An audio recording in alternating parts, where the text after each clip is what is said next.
Bad news ఏంటంటే శ్రీజ గారి reentry కావాలి అని ఆడియన్స్ పబ్లిక్ చాలా ఎక్స్పెక్ట్ చేశారు అండ్ కోరుకున్న విధంగానే రీఎంట్రీ ఇచ్చారు. సో బాగానే చేశారు. కాకపోతే కొన్ని మిస్టేక్స్ చేశారు. మనకు రాగానే సో కళ్యాణ్ గారిని నామినేట్ చేయటం. సో ఈ ప్యాషన్ ఏంటో అర్థం కావట్లేదు. సో మీరు బెస్ట్ ఫ్రెండే, కానీ ఇవి కరెక్ట్ చేసుకుంటే బాగుంటుంది అని నామినేట్ చేసినప్పుడు కొంచెం కళ్యాణ్ గారి ఫ్యాన్స్ కొంచెం శ్రీజ గారి మీద విముఖత చూపించారనేది తెలుస్తుంది. సో ఓవరాల్ గా తర్వాత ఇద్దరు ఫ్రెండ్లీగా నాడారు. మన కళ్యాణ్ గారు ఆ, శ్రీజ గారి కోసం చాలా కష్టపడి టాస్క్లు ఆడారు. ఓకే.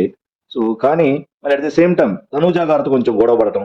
సో ఫస్ట్ వచ్చినప్పుడు అసలు మాధురి గారితో మీరు ఎలా కలిసి ఉంటున్నారు, సో తను మీ క్యారెక్టర్ అసాసినేషన్ చేసింది, సో అయినా కలిసి ఉన్నారు అని చెప్పేసి సో మన తనూజ గారితో ఎక్కువ కొంచెం వైలెంట్ గా మాట్లాడినట్టు అనిపించింది.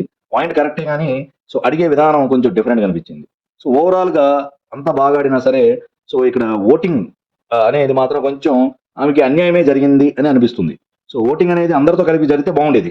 సపరేట్ గా వీళ్ళిద్దరికి అనగానే సో భరణి గారు గ్రూపు, ఇమాన్యుయల్ గారు, తనుజ గారు అండ్ సునీల్ శెట్టి గారు, సో ఇంతమంది, రాము గారు, ఇంతమంది బలమైన సపోర్ట్ ఉన్నప్పుడు ఆటోమేటిక్ గా భరణి గారు గెలిచారంట, తనుజ గారు ఎలిమినేటెడ్ అని వార్తలు వినిపిస్తున్నాయి.